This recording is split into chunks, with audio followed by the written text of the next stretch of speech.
Welcome to this Realliance radio episode. Realliance is an international network of humanitarian and development workers focused especially on the regenerative movement. And we ask the question, how can we create abundance and resilience even in times of crisis? And I'm really honored today to be here with Terry Leahy, the author of a new book, The Politics of Permaculture, which is out now. Welcome, Terry. Thank you very much, James. I'm glad to be here. Oh, it's such an honor to have you here. Thank you so much. May I ask, where in the world are you calling in from?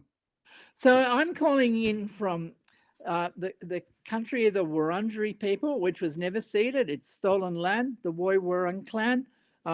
And the area, what it's called by the Anglo-Celtic white people is Melbourne. Thank you. Now, your excellent book, you explore a few definitions of permaculture, and I thought we could start there, just for listeners who might not have a background in permaculture. Can you tell us a little bit about the definitions and the different views that you encountered? Yeah, sure. So where I look at that in the book, I start off by talking about the three major canonical works of permaculture at different periods. So in 1978, Bill Mollison and David Holmgren brought out Permaculture 1. And in that, they define permaculture as a system of perennial agriculture based on, an agriculture feeding the world through perennials. And they explain why that's a good idea in terms of sustainability. Now, for various reasons, they kind of dropped that definition. So by the time that Mollison's, the next canonical work came out, which was definitely Mollison's book, The Designer's Manual, that was 1985. And he also did the TV series, The Global Garden, in 1988, I think it was. He'd shifted the definition. And so what we get in the Designer's Manual, which I think is probably the central core book of permaculture as it's now understood, is a definition of permaculture in two ways. One way just defines it as sustainable agriculture and settlement design and with maintenance. In other words, so you need to know the nuts and bolts of agriculture and settlement design. So when I say settlement design, what I mean is that mainly he's talking about solar passive design for houses in different climates of the world. And that's really a very small subsection of the book as taken as a whole. Most pages are on agricultural design. Okay, so that's one part of it. And then there's another part of it where he defines it as any kind of sustainable design for human life, and so it's massively much broader. Now, when we get to so let's take the sustainable agriculture and settlement design as the second definition of permaculture.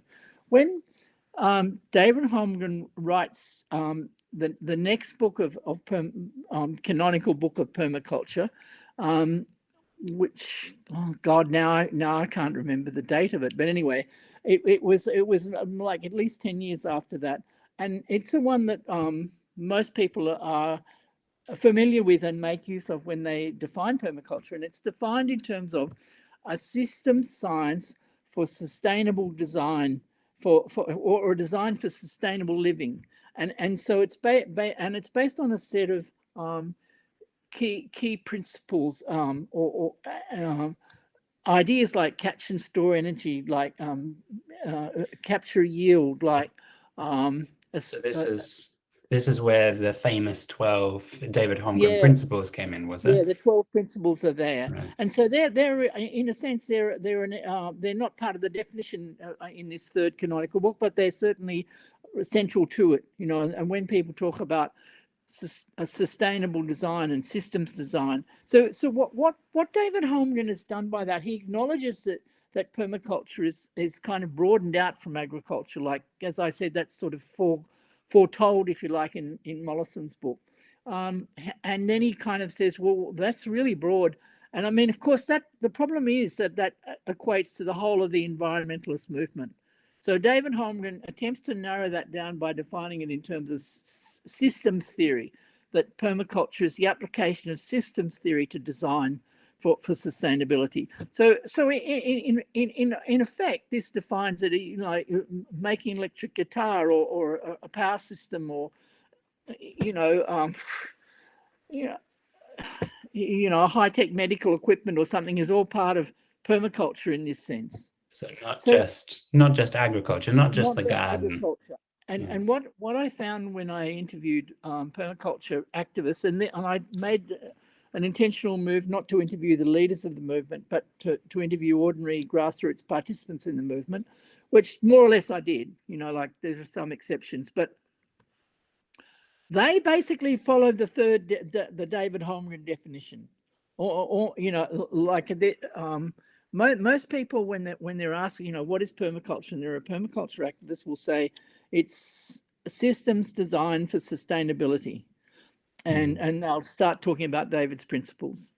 And what I also talk about is, to my mind, there's a slight problem in that, in the sense that when you unpack what these people are doing in their own careers, what they're doing in their careers as permaculture activists is agricultural design. I mean, there's a few doing sort of sustainable building as well, you know, like mud brick building or PSA or whatever, but mostly they're doing sustainable agriculture, like community supported agriculture, teaching permaculture design with an emphasis on agriculture, and so on and so forth. So in a sense, there's a mismatch between the third canonical book and its definition of permaculture and the practice of permaculture. In the practice of permaculture, people's practice reflects most closely the second canonical book, you know, the Designer's Manual by Mollison. So even though there's this idea of permaculture being beyond just the garden, beyond just agriculture, even though it's looking at systemic change, are you saying that people aren't necessarily following this in what they're doing? No, that's right. I mean, so there are careers where people spend most of their life as a permaculturist doing sustainable agriculture, and then they might start a business doing holistic, yoga or something like that. In other words, it's not out of the question that a permaculture person would do that and apply permaculture principles in that, but it's rare. That's my point. And like I'm ambivalent about this. I mean, the interesting thing about it is that this definition has had such purchase and taken off and really revived, in a sense, or led to a third wave of the permaculture movement. So in some ways, it's hard to. It seems inappropriate for me to turn around and go, oh, well, this was a mistake, because, like, you know, it's obviously not seen as a mistake by permaculture people themselves, and it's like.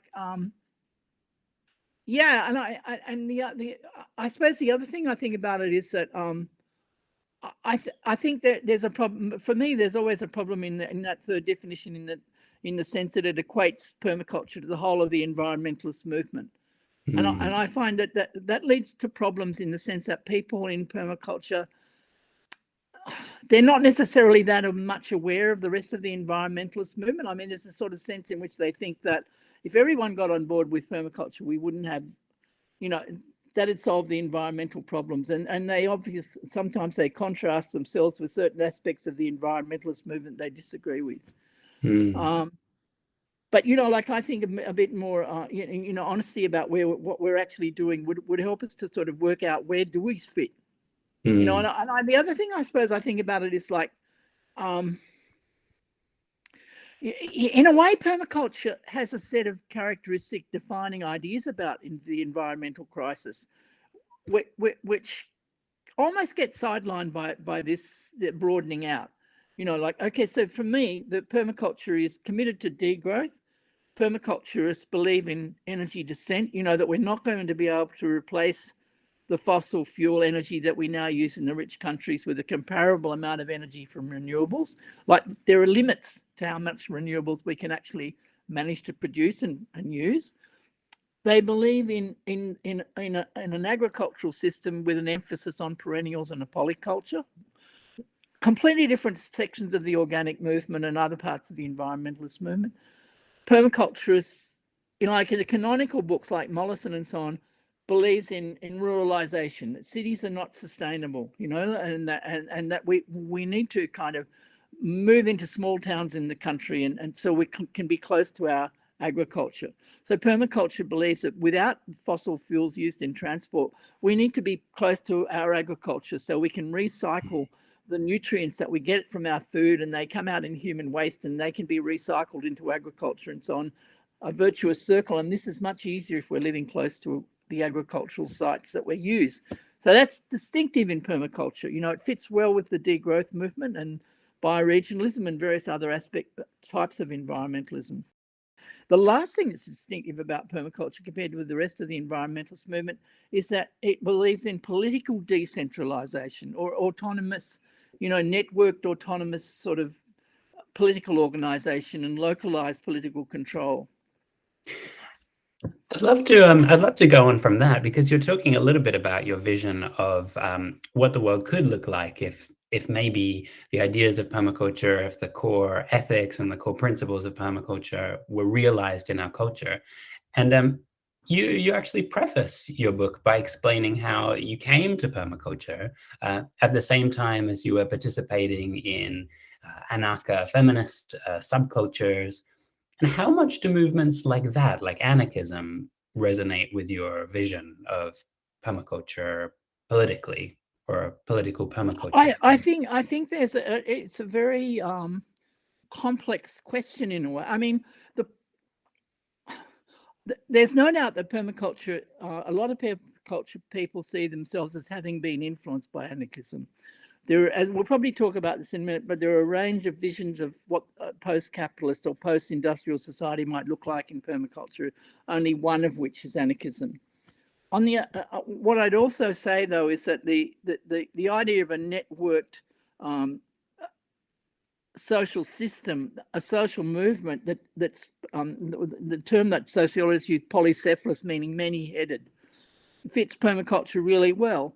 It is a networked egalitarian movement in which, although Holmgren and Mollison have been really influential leaders of the movement, they don't exercise command. It's not like a cult with a top-down hierarchical structure. This all fits totally with anarchism. The other thing I'd say about it is that the permaculture strategies, the grassroots strategies of permaculture, to my mind, really fit very well with an idea of eventually bringing about an anarchist post-capitalism. You know, I mean, that's not the only way they could end up, but I mean, I see them as totally compatible with that vision, because they're bottom-up grassroots strategies in which people control with their community or you know, as families or whatever it may be, the way they produce their subsistence, their food. You know, like, this is huge. I mean, it's hugely significant from the point of view of any idea of an anarchist utopia. I'd love it if you could help me, if that's okay, Terry, because I get asked the question a lot. If we're talking about distributed governance, and if we're talking about kind of a decentralization, which could be part of what an anarchist or kind of fully realized political permaculture world could look like, how does that differ, or what are the differences between movements like libertarianism, which you know, a lot of people see as quite destructive and focused instead on individualism and things like this? What are the differences? Well, I don't think, I think that there are some ways in which libertarian groups could see permaculture as appropriate to their point of view. I think that in the sense that they too believe in a decentralized, you know, semi-autonomous units and so on. I'm very mixed in my feelings about this, because I think that actually the libertarian vision is pretty well incoherent, in the sense that it aims at a market economy without a state to control it. And I just don't think a market economy is actually practicable without a state. So like, there's all that. And then on the other hand, what I'd be saying is that a lot of permaculture or a lot of the writings of the canonical permaculture books talk about a failure of governments and the state to deal with the environmental crisis, and that we need to take up the cudgels as grassroots activists and so on. So, you know, I mean, for me as an anarchist, I mean, the part of the problem is, I think that I don't see the state quite as negatively as some permaculture writers do. I mean, I think within late capitalism, the state represents both the interests of the ordinary people and the interests of the capitalist class, and that it both implements capitalism and maintains it, but also reflects various popular interests. And I think a lot of permaculture grassroots activists would totally agree with that. I mean, like, for example, let's look at Leahy in Newcastle, right? One of the things he said to me was, enunciating his vision of a post-capitalist economy, he goes, I think the carbon tax was a move in the right direction. Now, that was put in place in Australia by Julia Gillard, the Labor Party, and it was like, it was a classic example of top-down state-based governance, which Leahy clearly thought is reflecting the interests and direction that environmentalists might want to go in. And more broadly than that, I found a lot of the sort of like almost the majority, and certainly the biggest tendency in the permaculture activists I spoke to was to look forward to what economists call a steady state economy, which implies a fair amount of government regulation of a market economy. So I mean, it's like, although I'm an anarchist and I look forward to a stateless society and, like a gift economy without money and so on, I have to say that is not the dominant view in the permaculture movement. It's a very minority position. Most permaculturists have the same idea of what a post-capitalist society might look like as the rest of the environment movement. As what's mainstream in the rest of the environment movement is what I've called radical reformism, which means that it's like, the state it's more like an enhanced welfare state that has more control over the environmental regulation and so on, combined with the grassroots community activism and voluntary bodies to sort of and workers' cooperatives and things like that. That is the dominant vision. So that's a million miles away from the libertarian kind of perspective.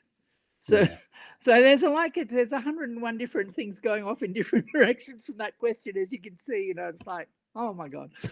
No, it's complex. And I think one thing maybe that I wonder if you agree with me. One thing that the permaculture movement and environmentalists and probably a lot of others can agree with is that we need change at the speed and urgency that it's needed. Yeah. So I think that's part of maybe settling for something that might not fully fit our anarchist vision for the time being, as long as it kind of meets the urgency. Yeah, no, totally. I think a lot of people think that. Yeah, that we need to do something quickly, and what looks like it's got the most political support is some kind of enhanced state regulation of environmental problems. Yeah. And my comment on that would be in two parts. One, you can never discount a revolution that suddenly changes everything. Modes of production have fallen in a fortnight before, and they could do so again. That's one thing I'd say. And the other thing I'd be saying is that if a radical reformist vision was to be put in place, I doubt whether it would end there. I don't think that it would be stable as that vision is actually going to be sustainable in the long term. Yeah, exactly. I think have you read the book? It's a novel, The Dispossessed by Ursula. Exactly. Ursula Great. She's so fantastic, and she says in that the revolution is ongoing. It's like that's very good. The revolution. Yeah, indeed, absolutely. Exactly. It has to be. And Terry, as you were interviewing people, did anything surprise you? Did anything come up from permaculture practitioners that surprised you? So one thing is what I've already talked about, that most permaculture people that I talked, like if you look at Bill Mollison's book, in a sense of the post-industrial world, what it would look like, I call it bioregionalism, ruralization, small towns, a market economy run by a localized bioregional government. What I found was that was a fairly strong tendency in the answers that I got, but that radical reformism was slightly more popular, like the steady state economy, the economist vision. So that's one surprise. The second surprise, I suppose, was that I'm probably one of the few permaculture people who still believes that cities are not sustainable and that we need to move to the country. Not that I'm doing it myself. I love living in the city, but you know what I mean. It's like long term. I think that so I didn't find that. Most permaculture people that I spoke to believe that cities can become sustainable by depending more on their hinterland for food rather than for long distance food, and that using sustainable energies to transport food and food waste between the periphery and the urban area. So that's like the dominant view. So that was the second thing I found interesting. The third thing I'd say is that there's a certain amount of, let me call it anti-high-tech writing in permaculture, especially in Holmgren's writing, and I didn't find that reflected. Like one particularly poignant passage was an interviewee who I spoke to who was hiking on a mountain in Scotland, and there was a huge freak storm came up and it blew his 14-year-old daughter over, and she had really bad facial injuries, and a helicopter was sent out to pick her up. And he said, I don't want to live in a post-industrial utopia that can't do that. Mm. You know, he said, you know, like I want the technology, and I'd say that almost all of the grassroots activists that I spoke to were talking about things like solar panels and renewable energy and stuff like that, which is fairly high tech, really. The kind of Hobbit vision, you know, of permaculture, of the feudal technology, you know, living in little Hobbit villages all very peacefully and harmoniously, isn't actually the dominant view at the grassroots in permaculture. So that was a very interesting thing to realise. And then I suppose the last thing, I suppose, is that a lot of the critiques of permaculture that are made by people outside the movement, you know, it's failure to be leftist enough, it's failure to be political, it's lack of scientific rigour, it's colonialism, it's gender bias and so on, were also being made by grassroots permaculture people about their own movement. You know, so like, it's like, well, if all you guys represent the majority of permaculture people and you're all saying that this is a problem in permaculture, well, you could say, well, yeah, it is a problem in permaculture, but you could also say it's a problem that people are actively trying to do something about, you know. So so that was an interesting thing too, I'd say. And you touch on this in your book as well too, about this this challenge that has come up around colonialism in the permaculture movement. Yeah. Yeah. What did you find about this as you were speaking to practitioners? Well, I think there are three main critiques of permaculture made in terms of anti-colonialism, and I think these have been discussed in, like, especially Design magazine and American Permaculture magazine, which had a whole issue devoted to this and gender issues. One is plagiarism. You know that permaculture makes use of indigenous agricultural technologies and talks about technologies used in traditional non-Western societies and presents these as though they're the latest scientific discovery and that permaculture invented them. You know, that's the first critique. The second one is that permaculture is in practice dominated by white people from the rich countries, and middle class people for that matter, not just white people, and that this in a sense permaculture is not inclusive enough. And like as Ro was saying the other night, one of the problems is that the majority world, like, excuse me, if it doesn't work in the majority world, it's not going to work for a post-industrial future because they're the majority. You know, it's got to work. It's got to have, if it's going to work and actually influence the way things work out, it has to have influence in the majority world. And the last thing was the settler societies like Australia, Canada, New Zealand, America, and so United States, and so on. And that these societies, that this middle class permaculture people who are all going and buying their little farm out, you know, out in the boondocks and doing permaculture, they're actually part of the white colonial appropriation of native lands that have never been ceded, you know, like they were stolen from indigenous people and so on. I think these are all good points in a way, and I mean, I think, yeah, I mean, I think permaculture has to look at these criticisms, and I'd say different things. I mean, I don't know if we've got time to go into this in great detail, but in the book, I certainly talk about, you know, what kind of responses permaculture might make to this criticism and how we can move forward on these issues and be more inclusive, you know, and be and acknowledge, indigenous and traditional agricultural technologies more adequately, and so on. But do we still call it permaculture then, or do we acknowledge? I'm inclined to. I mean, I think that permaculture is both. You make it. I mean, one of the Mollison and Holman talk a lot about this in the first two books.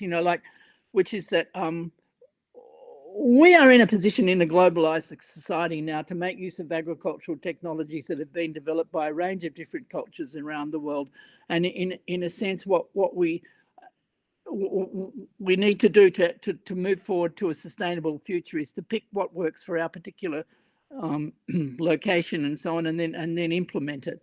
I can't see permaculture ever going back on that and saying, oh, no, we're not doing that here because that's not indigenous to this location. One. Secondly, I think permaculture absolutely depends on scientific agriculture, and it's like indigenous technologies. Well, okay, so the example I give in the book is legumes, right? I say, okay, so if you were giving a permaculture PDC instruction in sustainable agriculture and the growing cereals in a permaculture way, you'd want to talk about legumes, or not just cereals, but anyway, let's just concentrate on cereals.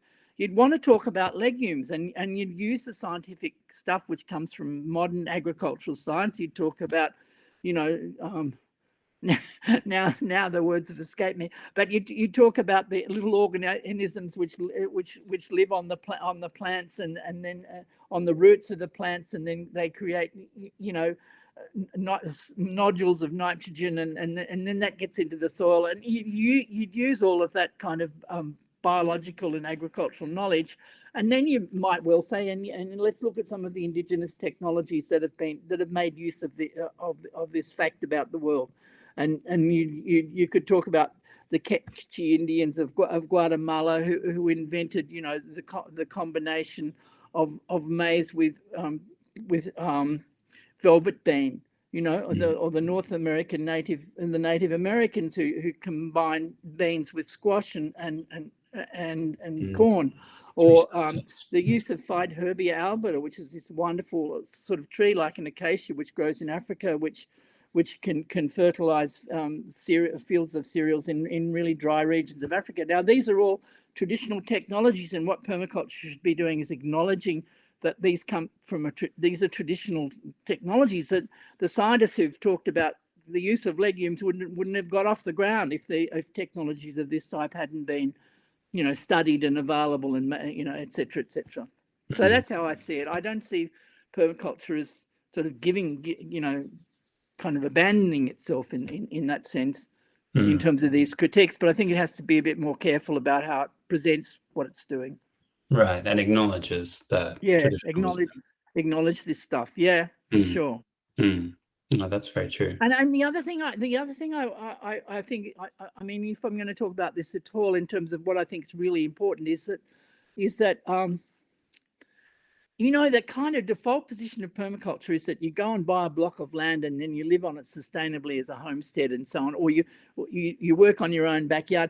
These are very middle class, rich world kind of strategies. I mean, I think they're great for the middle class, rich world strategy. I don't have a problem with them. I'm certainly not condemning them in that context. But what I'm saying is that if permaculture wants to be more effective in the world, we have to emphasize the other strategies that permaculture also does, which in a sense are maybe not dominant in permaculture, but they're certainly already in permaculture. And I'd say in the urban areas, community gardens and backyard gardening is really appropriate, and permaculture people can be part of that move.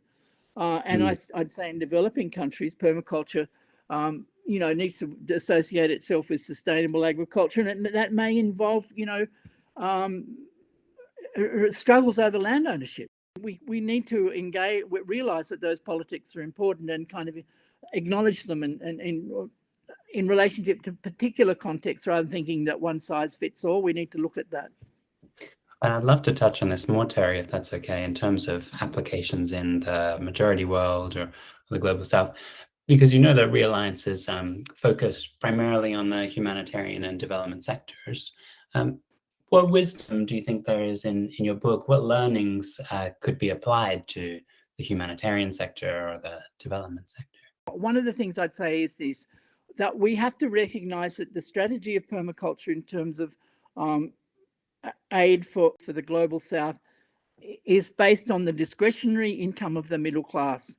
That discretionary in the rich countries, that discretionary income was built up after a period of working class struggle, resulting in what we know as a welfare state, or the 30 glorious years, as the French call it, 1950 to 1980. And it's like that middle class still exists in the rich countries, and they do have discretionary wealth, and they can put that into development aid, and they should be doing that.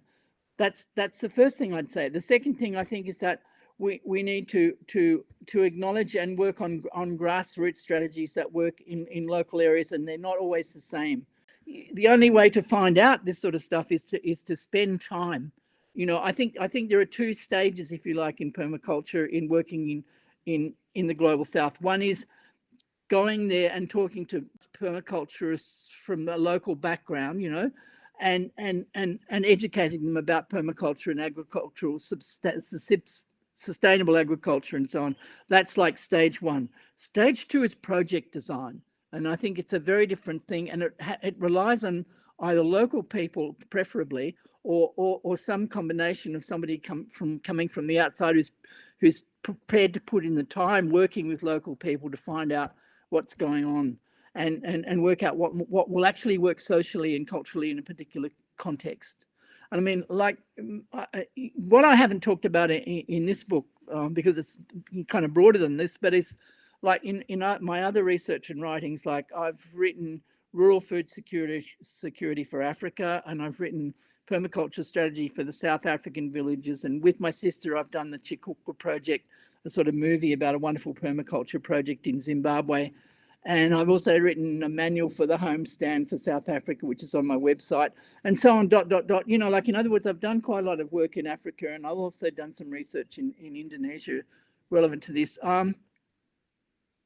Anyway, I mean, like what I'd say about, as a general thing, I'd be saying that what permaculture can contribute is strategies that don't cost very much for people who are poor. Using our organic agriculture and permaculture design, like using swales and using, using legumes and doing all of this sort of stuff that permaculture knows about and talks about, can really work for poor people in rural areas, and even in the urban areas of the global south. Because what they can't do, and what is most difficult for them to do, is to buy inputs to create a commercial marketable crop, make enough money to buy the next round of inputs for the next season. Because that's the sort of dominant view of the development aid in the rich countries. And my experience in Africa is that it hardly ever works. It rarely works. And whereas permaculture, like, the Chikukwa project in Zimbabwe is a fabulous case in point. What actually works is working on people with their own on their own land, in their own gardens and so on, and helping them to produce more food using organic methods that are not going to cost an arm and a leg, to produce food for their own household use. And permaculture is really good at that stuff. I think that's an excellent point, because it's got to be accessible, right? And like you said, for a lot of people, the conventional methods of development or aid can really lock people into cycles of that are quite destructive. Financially, it can lock people into cycles of buying the seeds from the agribusiness the next year, buying the fertilizers, but it's this offers a solution of accessibility that it comes from people, it comes from within people's communities. And I really like what you're saying about it's not a set of doctrines that we teach people, but it emerges from people. It's coming from the places, coming from communities themselves, and I think that's really powerful too. Yeah, sure. Terry, thank you so much for calling with me today. It's been a pleasure to speak with you. Thank you so much. Thank you, James. It's been great. Yeah. Thank you so much. Where can people buy your book? Internationally, I mean, just go to Pluto Press and just put in the Politics of Permaculture, and you can buy it directly from them, and they'll arrange for it to be sent to you. So it's not actually being sent all the way from the UK. They have a local distributor. So that's a good option. But in Australia, David Holmgren and Richard Telford both run a distribution of permaculture books. If you're in Melbourne, New Internationalist Bookshop will be selling it. So yeah, whatever. All of these, there's a number of options. Thank you so much, Terry. And the Politics of Permaculture is out now, and so you can find it, like Terry said, on Pluto Press or many other places. Thank you so much again, Terry. Thank you, James.